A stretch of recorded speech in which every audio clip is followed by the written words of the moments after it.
A Kentucky city votes against LGBTQ plus rights ordinance. On Monday, the City Commission of Union, Kentucky voted against a proposed LGBTQ plus rights ordinance. The ordinance would protect LGBTQ plus individuals from discrimination in housing, employment, and public establishments. Commissioner Brian Garner, who proposed the ordinance, was the only one who voted for it.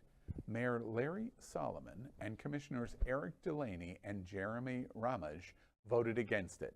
Chris Hartman, Executive Director of the Fairness Campaign, which promotes fairness ordinances across Kentucky, described the vote as, well, you got it, sad and disheartening, but said he doesn't think this is the end of fairness discussions in Union. Hartman said this is the first time he's seen a local Republican Party put out an official statement against fairness ordinances, and he thinks pressure from the Boone County Republican Party led to the commissioners' votes against it. Wow. Well, so in the article, as I was reading it, one of the commissioners actually abstained from the vote, and I think that's even worse than voting against it, because you're basically saying, I don't have the balls to take an opinion on this, or I'm just waiting for someone to scratch my back later in the political season. Or scratch something. Yeah. He said no matter which way he voted, he was going to upset somebody, so he chose not to vote. Right. So you don't know what his opinion is. And this isn't a coincidence. These kinds of bills are popping up at the local level, left and right. This is all part of a greater conservative agenda to fight against all of the rights and the protections that we have currently. So Boone County is not going to be the only county pushing this into their municipalities. We're going to see a lot more of this happening in the next several months. You know, Saborni, I want to ask specifically you. I mean, you're in the triple check box of the need for local ordinance protection. You're a woman, you're black, and you're lesbian. What do you think when a city commission says, wait, you're not important enough to protect? Because that's in essence what they're saying. Well, first, of course, more queer demisexual than lesbian, but Okay, yeah. all right. No, Okay. it's upsetting because literally you're targeting minority communities, and it's like, what for? Why are you further demonizing us? Why is it that we're not afforded the same protections?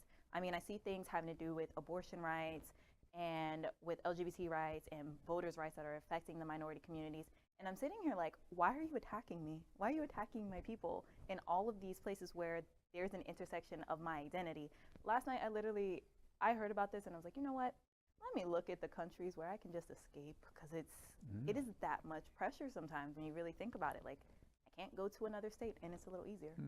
What's interesting too is that minorities, or let me rephrase that, non-white folks are actually outnumbering white folks in this country. And it seems as an effort from the white community to not lose power is that we suppress those that we consider less than. So if you're LGBT or you're a person of color, you're more likely to be subjected to that because they feel like they can push that back.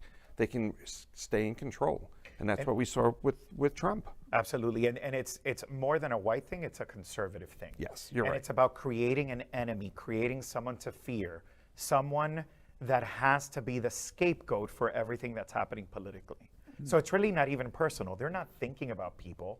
They're not thinking about specific identities or communities. They're thinking we need to create some kind of monster that we all fear so we can potentially win an election in a few years. That's horrible. Yeah. Literally, when you think about what political parties are supposed to do and how certain politicians play to the party lines and all that, I'm like, why? End of the day, you are a public servant and you were supposed to serve me. You were supposed to serve the people of your district. Why don't you care about every single one of them? Why do you only care about You know, it's interesting to me because I wouldn't have said this in 2016. I wouldn't have said it in 18. I don't even think I would have said it in 2020.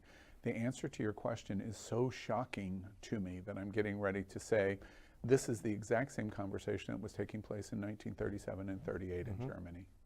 Yeah. And it is a situation where we move beyond the why and really become more concerned about the outcome of what is actually happening, because we can't ask why anymore because it's just a fact, and it's 1938 in Germany. LGBTQ plus news is vital for our community and for the broader world as a whole. We have enough enemies at Fox News. Tucker, Sean, and Laura are loud. We need passionate allies. Happening Out Television Network, Queer News Tonight, and It's Happening Out are literally out of the closet and into the headlines. Our community needs your support. Like this broadcast and subscribe now to ensure the growth of the entire LGBTQ+